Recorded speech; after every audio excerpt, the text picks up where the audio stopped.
On est en fin de semaine, la chaîne secrète, ça fait 2 semaines qu'on enregistre déjà, c'est incroyable les daily, c'est ouf. Bon, j'espère que tout le monde va bien, moi j'ai toujours autant la pêche. On est à 77 abonnés, abonnez-vous parce que à chaque début de vidéo, je vais rappeler le nombre d'abonnés. En vérité, on s'en fout, hein. C'est juste un hook comme ça. Et je veux remercier tous les gens qui sont vraiment des fidèles du daily. Ça me fait vraiment plaisir, les amis. C'est vraiment pour vous que je le fais. Je pense à Ramzi, je pense à Vincent, je pense à Virgile, je pense à Louis, je pense à Florent. Enfin, bref, tous les gens qui regardent, merci beaucoup. Ça me fait vraiment plaisir. Et d'ailleurs, j'ai reçu des questions de la part de David. Et David, c'est un vrai fidèle. Merci beaucoup, David, de me suivre comme ça. C'est top. Il m'a envoyé des questions et je les trouve super intéressantes, donc on va les traiter. Alors, la première question, c'est comment trouver la bonne idée de business pour enfin se lancer? Bon, les amis, je vais être honnête avec vous. Les idées, moi, j'ai plein de gens qui viennent me voir tout le temps et qui me disent, j'ai une idée, mais attention, elle est exceptionnelle. Je peux pas te la dire. Je veux pas te la dire parce que j'ai peur de me la faire voler et tout ça, etc. Bon. La vérité, c'est que des idées exceptionnelles, j'en entends une tous les ans. Une seule. Et des gens qui viennent me parler, il y en a 50 par jour. La majorité des idées que vous allez avoir dans votre vie, elles ne seront pas exceptionnelles. Elles sont déjà faites. Et ouais, vous y croyez pas, mais c'est la réalité. C'est pareil pour moi, c'est pareil pour tout le monde. Ça ne veut pas dire que vous ne pouvez pas transformer ça dans un business et que ça fonctionne, d'accord? C'est pas ce que je suis en train de dire. Mais ce que je veux dire, c'est arrêter de chercher des idées, arrêter de chercher l'originalité. Ça ne sert à rien. Prenez des choses qui existent déjà avec des marchés qui existent déjà, essayez de faire mieux. Mon cher David, l'idée, la bonne idée, ça n'existe pas. Il n'y a pas de bonne idée. Ce qui fonctionne, c'est la bonne exécution. C'est débile, mais c'est comme ça. Moi, j'ai créé une chaîne YouTube sur le code qui s'appelle Code with Guillaume avec 180 000 abonnés actuellement. Je me suis pas posé la question quel genre de chaîne YouTube je vais créer. Non, j'ai vu qu'il y avait des chaînes YouTube sur le code qui marchaient, j'ai créé la mienne. Fin de l'histoire, je l'ai fait. Bon, il s'avère que j'ai mis plus de travail, j'ai peut-être mis plus d'investissement, j'avais un format spécifique et puis à la fin, comme c'est moi, peut-être qu'il y a eu une courbe de progression différente. Dans d'autres cas, prenez les mêmes termes, c'est moi qui le fais, j'ai pas le même succès dans d'autres schémas parce que c'est pas fait pour moi peut-être. Vous voyez ce que je veux dire? Ce qui compte, ce n'est pas d'être original, ce qui compte, c'est d'exécuter et de faire bien sur une période de temps assez longue pour avoir des résultats. Donc pour résumer, mon cher David, ne cherche pas à trouver la bonne idée, cherche plutôt à trouver ce que tu aimes et ce que tu sais faire et comment le faire mieux que les autres. Et ça, chacun d'entre vous peut le faire parce que chacun d'entre vous a un domaine de compétences et de connaissances particulier qu'il a construit avec les années et il peut faire mieux. Spoiler alerte, la plupart du temps, c'est very boring. La plupart du temps, c'est vraiment très chiant. Mais c'est là que vous allez gagner de l'argent. C'est ça le truc. La deuxième question qu'il m'a posée, sur quelle plateforme repérer les problématiques ou douleurs à résoudre? Alors, ça, c'est une question vraiment intéressante, David, et merci de l'avoir posée. Sur quelle plateforme repérer les problématiques? Déjà, on va découper la question. Sur quelle plateforme on coupe? On parlera des plateformes. Repérer les problématiques ou douleurs. Repérer les problématiques ou douleurs, on coupe. On va en parler aussi. À résoudre, on coupe. Alors, la façon dont tu abordes la question, elle est super intéressante. Tu n'abordes la question que d'un point de vue virtuel, c'est-à-dire via Internet. Tu te dis sur quelle plateforme repérer les problématiques. La vérité, c'est que, David, tu vis dans la réalité et tu passes plus de temps dans la réalité et tu passes plus de temps avec des vrais gens. Donc, tu n'as pas besoin d'aller sur des plateformes pour trouver des problèmes. Premier point. Deuxième point, les problèmes, tu les connais. On les connaît tous. C'est des problèmes qu'on a tous. Et on utilise déjà des solutions pour ça. Ces solutions ne sont peut-être pas bonnes. Essaye de les améliorer sur des sujets qui t'intéressent, évidemment. Je ne vais pas te parler d'un produit Javel qui va révolutionner tous les produits Javel, tu vois. Ce qui est possible, hein, soit dit en passant. Mais si ça ne t'intéresse pas, les produits Javel, ne te lance pas là-dedans. C'est ça que je veux dire. Donc, déjà, d'une part, tu vas aller dans la réalité, parler aux gens. D'autre part, évidemment, il faut chercher sur Internet, je suis d'accord avec toi. Sur quelle plateforme repérer les problématiques? Il n'y a pas des plateformes en particulier. Il y a les réseaux sociaux, il y a des plateformes de blog, des plateformes d'échange. comme Reddit. Tout le monde parle de Reddit, soi-disant Reddit, c'est incroyable. Moi, pour moi, Reddit, c'est de la daube.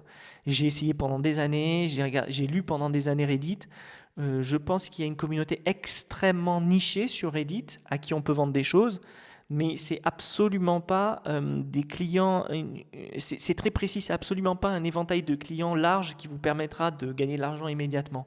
C'est un autre sujet, on pourra en parler plus tard. Mais il y a plein de messages, de contenu en ligne qui est créé qui démontrent des problèmes qui existent dans la réalité, que vous avez sûrement ou que les entreprises ont déjà. Mais on passe au deuxième point, repérer les problématiques ou douleurs. La vérité, c'est que plus on échange avec des entreprises et avec des gens, plus on trouve non pas des douleurs ou des problèmes, parce que les gens vont pas dire « Ah, j'ai un problème avec ça et j'arrive pas à trouver de solution ». La vérité, c'est que les gens font pas ça.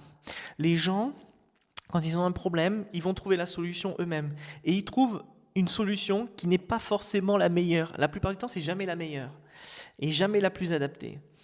Attention, ça ne veut pas dire que si vous proposez quelque chose de meilleur et d'adapté, ça va fonctionner. C'est ça qu'il y a d'un peu tricky dans l'histoire. Mais la vérité, c'est que les gens ne vont pas vous dire « j'ai cette douleur, j'ai cette problématique ». Je pense que c'est à force d'échanger et de voir avec les gens les problèmes qu'ils ont nous-mêmes, notre regard sur eux, qu'on peut leur dire « mais en fait, toi, là, ce que tu fais, ça ne fonctionne pas, tu devrais faire ça ». Je vous donne un exemple.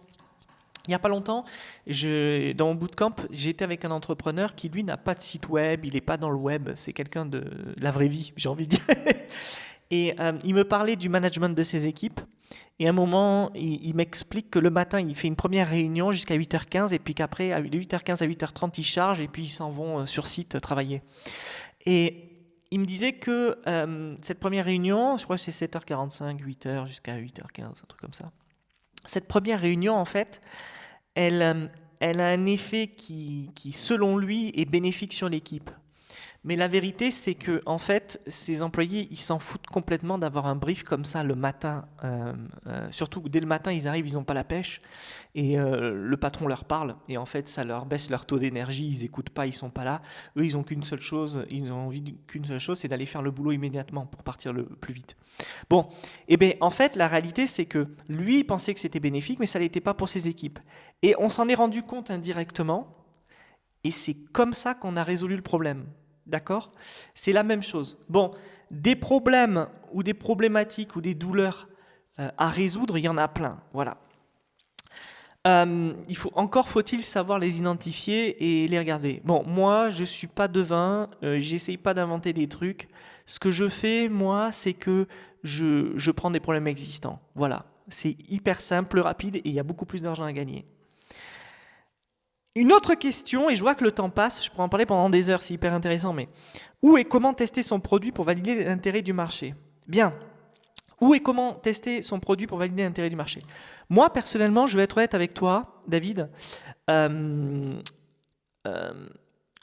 n'y a pas un moment où je crée le produit et je vais valider l'intérêt du marché. Il n'y en a pas. Moi, ce que je fais, c'est que je regarde ce qui me fonctionne déjà. Comment le faire mieux, ça je l'ai déjà dit. Et surtout, ce que je fais avant, c'est de faire une pré-vente. C'est-à-dire que j'envoie directement des liens de paiement, je fais des appels ou des présentations avec des gens en 10, 15, 20 minutes maximum. C'est pas prêt, rien n'est fait, j'ai peut-être un design ou j'ai peut-être un papier, ou même des fois je présente rien du tout, j'en parle comme ça. Et j'envoie un lien de pré-paiement. Ça, tout le monde n'est pas capable de le faire, moi je le fais. Pas capable dans le sens...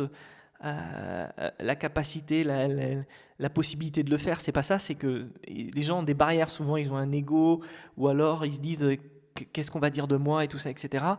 Moi, je m'en fous de tout ça. Je vais directement envoyer le lien de paiement et je vois si les gens paient ou pas. Ça s'appelle valider le marché. Pour répondre à ta question, valider le marché, ça n'est qu'une seule chose, c'est est-ce que l'utilisateur paye? C'est pas si les gens te disent « Ouais, je suis intéressé, ouais, j'adore, envoie-moi le truc dès qu'il sort, je vais le prendre. » Ça, tout ça, on s'en fout. C'est le moment où tu as reçu le paiement sur ton compte bancaire. Fin de l'histoire. Voilà.